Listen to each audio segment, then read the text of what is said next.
নমস্কার বন্ধুরা, টুকি কিচেনে সবাইকে স্বাগত জানাচ্ছি। আজ আমি আপনাদের সঙ্গে আলুর একটা মজাদার রেসিপি শেয়ার করব, যার নাম চিলি পটাটো। এই চিলি পটাটো বানানোর জন্য আমি প্রথমে সেদ্ধ করা আলু নিয়ে নিয়েছি। আমি আলুগুলো আগে থেকে সেদ্ধ করে রেখেছিলাম।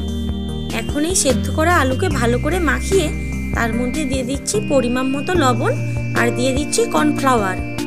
একটু একটু করে কর্নফ্লাওয়ার দিয়ে আলুর একটা ডো তৈরি করে নেব, ঠিক যেভাবে আমরা রুটি, পরোটা বা লুচির ডো তৈরি করে থাকি।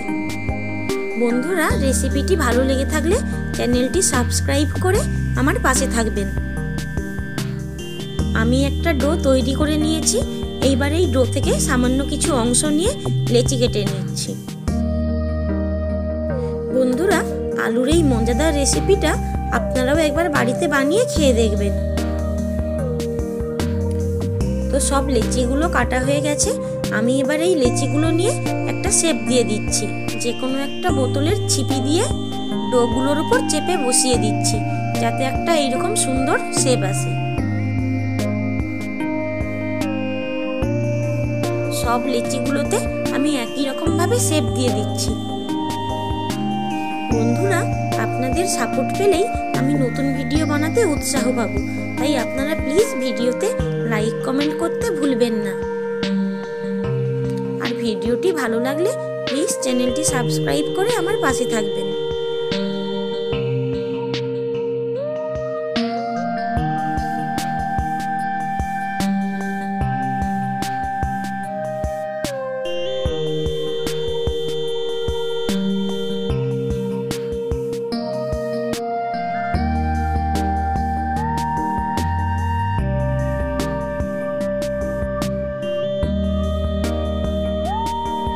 এইবার আমি উনুন জেলে কড়াই বসিয়ে দিয়েছি, আর কড়াই গরম হলে এতে দিয়ে দিলাম 4 চামচের মতো সাদা তেল।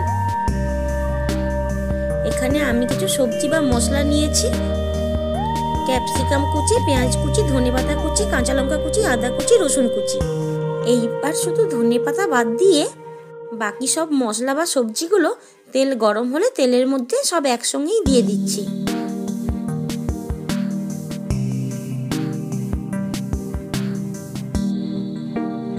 একটু নাড়াচাড়া করে এতে দিয়ে দিলাম পরিমাণ মতো লবণ।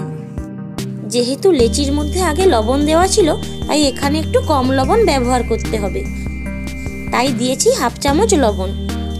1 মিনিট ভেজে নেওয়ার পরে এতে দিয়ে দিচ্ছি 2 চামচ সোয়া সস আর 4 চামচ টমেটো সস।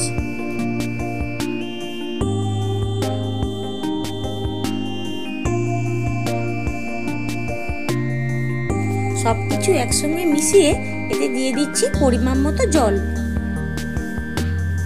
আপনারা চাইলে এই রান্নায় সামান্য একটু চিনিও ব্যবহার করতে পারেন। আমি যেহেতু টমেটো সস দিয়েছি, তাই আর চিনি ব্যবহার করলাম না। ঝোলটা ফুটে উঠলেই এর মধ্যে দিয়ে দিলাম কুচি করা ধনেপাতা আর দিয়ে দিচ্ছি আলুর লেচিগুলো।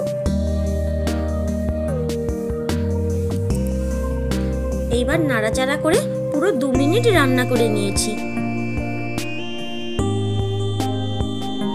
তারপর রান্নাটা একটা পাত্রে ঢেলে নিলাম। আমি খুব সহজ প্রসেসে এই রান্নাটা করেছি, আর আপনারা চাইলে কম খরচে এত সুন্দর একটা রেসিপি সহজেই বাড়িতে তৈরি করে নিতে পারেন। লুচি, পরোটা বা ফ্রাইড রাইস, যে কোনো কিছুর সাথেই এই রান্নাটা খাওয়া যেতে পারে। এইবার উপর থেকে কিছু পেঁয়াজ কুচি আর সাদা তিল ছড়িয়ে পরিবেশন করুন চিলি পটাটো। আশা করছি রেসিপিটা আপনাদের ভালো লেগেছে। আর রেসিপিটা ভালো লাগলে আমার চ্যানেলটি সাবস্ক্রাইব করে সঙ্গে থাকতে ভুলবেন না। আর ভিন্ন স্বাদের রেসিপি দেখার জন্য চ্যানেলটি সাবস্ক্রাইব করে পাশে থাকা বেল আইকনটা অল করে দেবেন।